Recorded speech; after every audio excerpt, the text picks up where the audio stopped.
지난 시간 이게 달력 만드는 프로그램을 짤 때 get days to year 이런 함수 만든 적이 있었습니다. 요거 뭐냐면은 여기서 2020년도 달력 만들 때 2019년까지 2019년 12월 31일까지의 날짜 합계 구하는 그런 프로그램이었어요. 그래서 이 프로그램에서 이제 빙글빙글 돌면서 윤년인 경우 366일 더하고 윤년이 아닌 경우 365일을 누적시켜 가지고 이렇게 계산하는 이런 프로그램을 짰었습니다.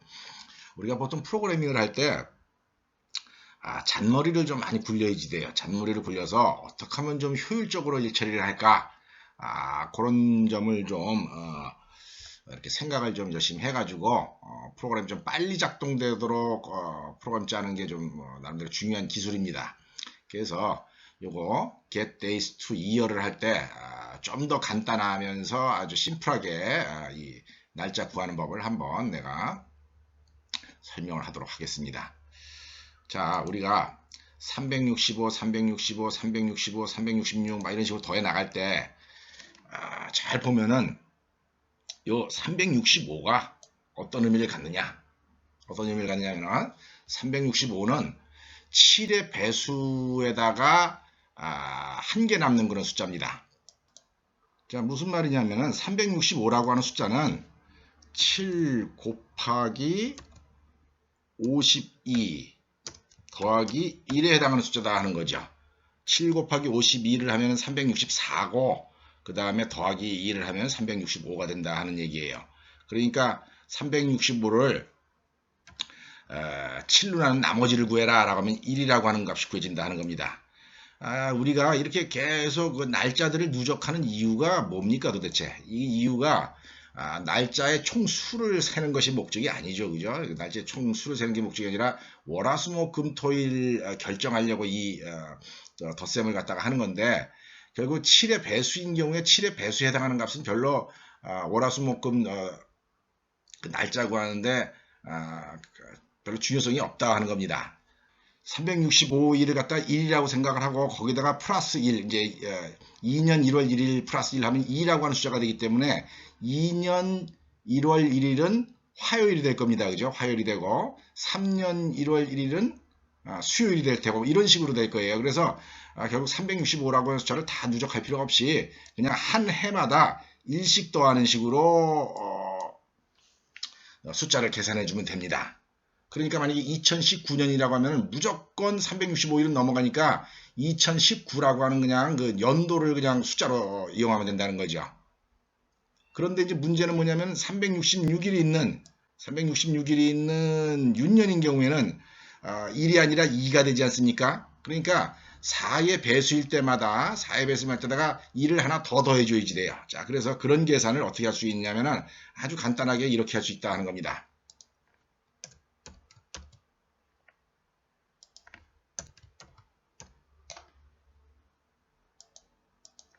자, 어떻게 계산할 수 있냐? 그냥 2열을 쓰는 거예요. 그래서 2020년의 앞년도에 그 날짜를 누적을 할 때 그냥 2019, 그러다 2019 더하기 이렇게 한다는 거죠.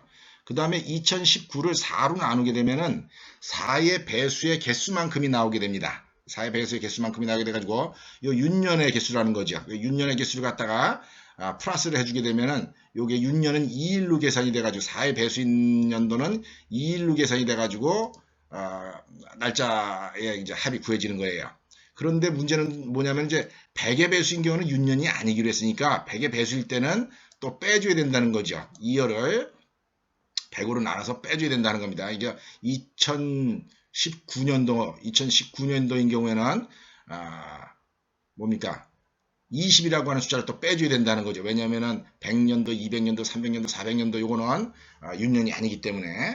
근데 그렇게 하다 보면 또 400년마다 있는 윤년은 또 여기서 너무 빠지게 되기 때문에 여기다가 다시 플러스를 해가지고 2열을 400으로 나눈 값은 몫이죠. 이 몫은 또 덧셈을 해주면 된다 하는 겁니다. 그래서 여기 루프를 빙글빙글 돌면서 매번 365, 360 여기 이렇게 더해줄 일이 아니라 이렇게 한 줄만 딱 적어줘도 똑같은 결과값을 얻을 수 있다 하는 겁니다.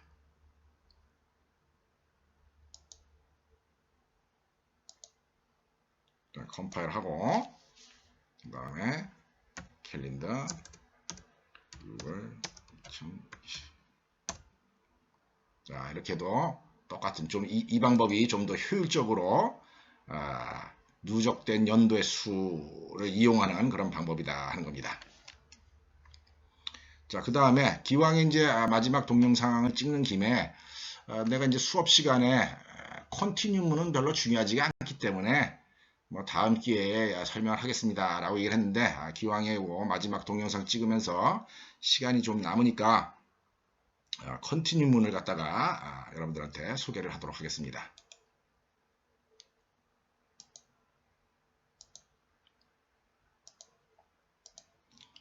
자, 우리가 여기 문법들 이런 내용들을 가르칠 거다라고 내가 이제 이 학기 수업하기 초반에 쭉 얘기를 했었죠, 그죠? 이렇게 얘기를 해놓고 이 진도가 나갈 때마다 이걸 하나씩 지웠습니다. 드디어 우리가 모든 걸 다 지울 때가 됐다 하는 겁니다, 그죠? 이 브레이크 짬짬이 설명이 있었죠, 그죠? 자, 마지막으로 컨티뉴를 설명을 하고 끝내겠다 하는 겁니다. 여러분들 가만히 생각을 해보세요. 여기 있는 내용들이 그렇게 양이 많습니까? 그렇게 많은 건 아니죠, 그죠? 이게 이제 우리 이걸 완벽하게 사용할 줄 알면은 어디 회사에 가서 월급 받고 일을 할 수 있다라고 하는 그런 점에 비춰봤을 때 여기서 배우는 양이 그렇게 많은 건 아니다. 이 점 여러분들이 다른 어떤 전공을 할 때 비해서 무슨 조선공학과, 뭐 기계공학과, 전자공학과 이런 전공할 때 비해서는 훨씬 공부하기 수월하다 하는 점을 갖다가 여러분이 꼭 이해를 해야 됩니다. 왜냐하면은 이공계의 웬만한 다른 학과들은 여러분들 수학을 굉장히 열심히 해야지 돼요. 수학 뭐 미분 적분을 기본으로 해서 뭐 미분 방정식 같은 것도 풀어야지 되고 뭐 엄청난 수학을 해줘야지 되는데 우리는 그렇게 수학을 안 하고 이제 이런 정도를 이해를 하면 된다라고 한 점에서 여러분들 좀 희망을 가지고 좀 열심히 해서 훌륭한 프로그래머가 되기 바랍니다. 대신에 여기서 다루는 이런 문법에 해당하는 내용은 전에도 이야기를 한 적이 있지만은 일종의 도구일 뿐입니다. 도구. 내가 전에 이 목공소에다 비유를 했죠, 그죠? 그래서 망치, 못, 톱, 대패 같은 이런 도구의 설명을 내가 도구의 사용법을 여러분들한테 설명을 한 거고 이런 도구를 이용해서 얼마나 멋진 가구를 만들 것인가 하는 거는 여러분이 계속 이제 실습을 통해 가지고 반복 작업을 통하고 무슨 과제를 자꾸 만들어서 소프트웨어를 만들어보고 하는 과정에서 실력을 향상시켜야 되는 부분이 있는 거다라고 하는 걸 갖다가 다시 한번 강조를 하고 싶습니다. 자, 마지막으로 이제 컨티뉴문 설명을 하도록 하겠어요. 이 브레이크문이랑 컨티뉴문은 기본적으로 반복문 안에서 사용되는 명령어입니다. 반복문 안에서 어떤 그 프로그램의 컨트롤, 제어의 흐름을 좀 이렇게 특이하게 바꿔주기 위해서 사용하는 거예요. 자, 브레이크문은 우리가 그동안 많이 사용을 해봤었죠, 그죠? 브레이크문. 브레이크문의 사용법은 뭡니까? 어떤 if문이랑 같이 사용돼 가지고 브레이크를 탁 만나게 되면은 이 반복문이 있을 때 반복문 바깥으로 뛰쳐나가게 하는 그런 효과를 갖게 하는 게 이 브레이크문입니다. 지금 간단한 프로그램이 하나 있는데 컨티뉴문도 이 문법상으로는 반복문 사용하는 법이랑 좀 비슷한 스타일로 사용이 돼요. 어떤 if문이 조건문이 있고 그 다음에 이제 컨티뉴 이렇게 적어주게 되는데 브레이크문과 달리 컨티뉴문은 얘는 바깥으로 뛰쳐나간다 그랬죠, 그죠? 컨티뉴문은 이 컨티뉴문 밑에 있는 나머지 명령어들을 무시하고 어디로 가냐면은 반복문의 맨 앞으로 가게 하는 효과를 갖는 그런 명령어입니다. 이렇게 쭉 만나다가 if 이렇게 되면은 이 컨티뉴를 만나게 되면 이 밑에 있는 것들을 실행을 안 하고 반복문의 처음으로 간다 하는 거죠. 자, 이 프로그램을 한번 보겠습니다. 이 프로그램을 이렇게 보면은 타입 넘버 해라라고 해서 내가 이제 숫자를 넣어줄 겁니다. 숫자를 넣어주게 되면은 그 숫자를 입력으로 받고요. 그런 다음에 얘가 3의 배수일 때 0이나 3이나 6, 9, 12 무슨 얘기냐면은 3을 그 x를 3으로 나눠서 나눈 나머지가 0인 경우 그러니까 3, 6, 9 이런 숫자일 때 이 행위를 하라는 겁니다. 그래서 3, 6, 9일 때는 컨티뉴를 하라 그랬어요. 그러니까 입력받은 거 그냥 무시하고 다시 처음으로 돌아가서 다음 데이터를 받아들이게 됩니다. 이런 식으로 컨트롤을 갖다가 이렇게 조정을 할 때 컨티뉴문을 쓰는 겁니다. 만약에 이게 369 같은 숫자가 아니면은 이무 들어가서 무조건 그 숫자를 이제 치게 됩니다. 그죠? 치게 되고 지금 여기 보면은 x를 3으로 나눈 나머지가 1인 경우, 이건 어떤 경우겠습니까? 이거는 1, 4, 7, 10인 경우겠네요. 그죠? 이런 숫자인 경우를 만나면은 브레이크를 해라 라고 했으니까 이제 이 프로그램은 끝나고 루프 바깥으로 나간다 하는 겁니다. 그 나머지 경우는 이제 어떤 경우입니까? 나머지 경우에는 2, 5, 8 이런 경우겠죠. 그죠? 2, 5, 8, 11 이런 경우. 이런 경우에는 OK까지 찍고 또 처음으로 가서 다음 숫자 받아들이고 다음 숫자 받아들이게 하는 거다 하는 겁니다. 어쨌거나 이렇게 반복문 안에서 제거의 흐름을 반복문의 맨 앞으로 돌려보내기 위해서 사용하는 명령어가 continue다. 자, 한번 실행시켜 보겠습니다. 깜빡깜빡 하고 있습니다. 그래서 내가 3, 6, 9 이렇게 치게 되면은 그냥 밑에 있는 문장 무시하고 다시 while문 위쪽으로 간다 하는 거죠. 만약에 내가 2, 5, 8 이렇게 쳐봅시다. 그러면은 OK까지 다 찍혀 나온다 하는 겁니다. 내가 만약에 7이라고 하는 숫자를 쓰면은 어떻게 되겠어요? 브레이크를 만나가지고 이렇게 빠져나간다 하는 겁니다.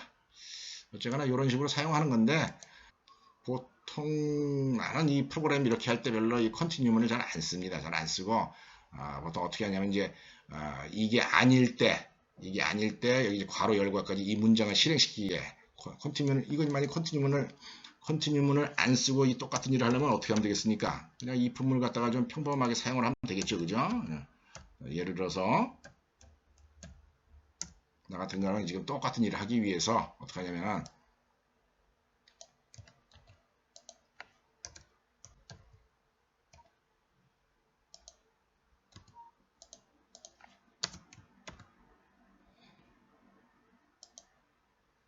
이렇게 보통 나는 프로그래밍을 한다는 거죠. 그죠?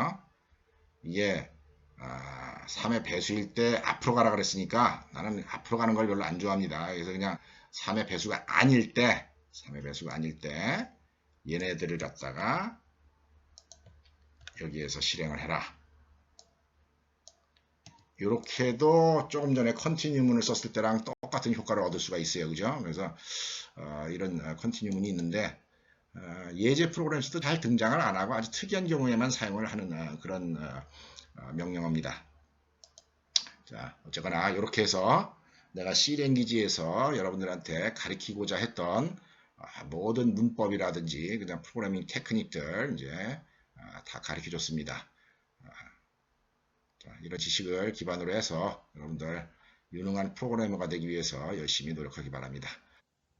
이렇게 해서 이번 학기 고급 C 프로그래밍 수업 마치도록 하겠습니다. 여러분들 동영상 수업 시청하느라고 수고 많았습니다.